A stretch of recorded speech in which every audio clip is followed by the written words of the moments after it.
लग्न लागताच नवरा नवरी पळाले, शेतातून पळू लागले नवरा नवरी. भयंकर प्रकार. अशी वेळ कोणावरही येऊ नये. संपूर्ण महाराष्ट्रात चर्चा.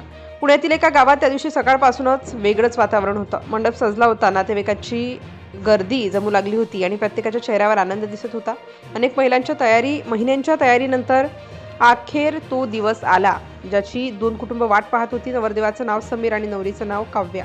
दोघेही आपल्या आयुष्यातील मोठ्या क्षणासाठी सज्ज झाले होते. घरच्यांच्या चेहऱ्यावर समाधान होतं, तर मित्रमंडळींमध्ये वेगळाच उत्साह होता. प्रत्येक जण फोटो काढत होता, व्हिडिओ करत होता आणि आनंद साजरा करत होता. मंडपात लग्नविधी सुरू झाले, मंत्रोच्चार सुरू होते. ढोलताशांचा गजर संपूर्ण परिसरात घुमत होता. पाहुणे एकमेकांना भेटत होते, मुले धावत होती आणि सगळीकडे आनंदाचं वातावरण होतं.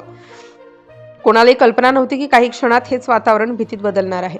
जसं जसं लग्न पुढे सरकत होतं तसं गर्दीही वाढत होती. मंडपाच्या आसपास अनेक लोक उभे होते. काही लोक मोबाईलवर लाईव्ह करत होते, काही फोटोसाठी पुढे येत होते.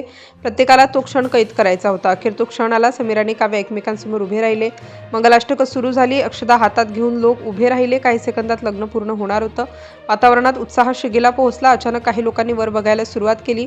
काहींच्या चेहऱ्यावर गोंधळ दिसू लागला, पण बाकीच्यांनी त्याकडे फारसं लक्ष दिलं नाही, कारण प्रत्येकाचं लक्ष लग्नाकडेच होतं. ढोल ताशांचा आवाज आणखी मोठा झाला. त्याच वेळी फोटोग्राफरने सलग फ्लॅश मारायला सुरुवात केली. लोक टाळ्या वाजवत होते. आनंद शिगेला पोहोचला होता, पण काहीतरी विचित्र घडायला सुरुवात झाली होती.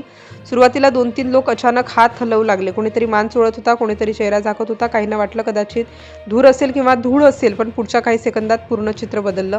अचानक ओरडण्याचे आवाज येऊ लागले. लोक इकडे तिकडे धावू लागले. काही खुर्च्या उलटल्या. काही लोकांनी मुलांना उचलून धावायला सुरुवात केली.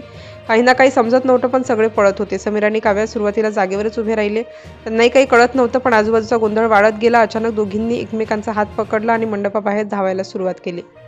दोघंही धावत धावत जवळच्या शेताच्या दिशेने गेले. मागे काय घडतंय हे बघण्याची सुद्धा त्यांना संधी नव्हती. त्यांच्या मागे अनेक लोक पळत होते. काही रडत होते, काही ओरडत होते आणि काही वेदनेने विव्हळत होते.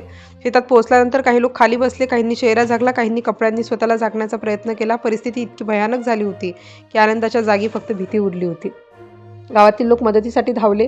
काहींनी पाणी आणलं, काहींनी जखमी लोकांना सुरक्षित ठिकाणी नेलं, पण गोंधळ इतका मोठा होता की सुरुवातीला कोणालाच काय झालं हे समजत नव्हतं. काही मिनिटांनी परिस्थिती थोडी नियंत्रणात आली. लोक परत मागे जाऊन पाहू लागले. मंडपातील दृश्य पाहून अनेक जण हादरले. काही खुर्च्या उलटल्या होत्या, ताटं पडली होती आणि आनंदाचं वातावरण पूर्ण बदललं होतं. जखमी लोकांना तातडीने उपचारासाठी नेण्यात आलं. काहींना गंभीर त्रास झाला होता. अनेक लोक अजूनही भीतीत होते.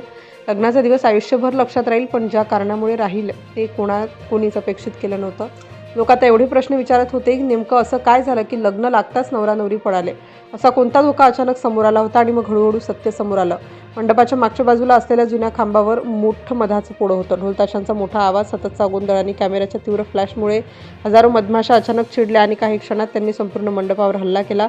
आनंदाचा सोहळा एका क्षणात भीषण अनुभवात बदलला आणि म्हणूनच लग्न लागताच नवरा नवरी शेतातून पळत होते, कारण त्या क्षणी त्यांच्यासमोर एकच पर्याय होता: जीव वाचवणे.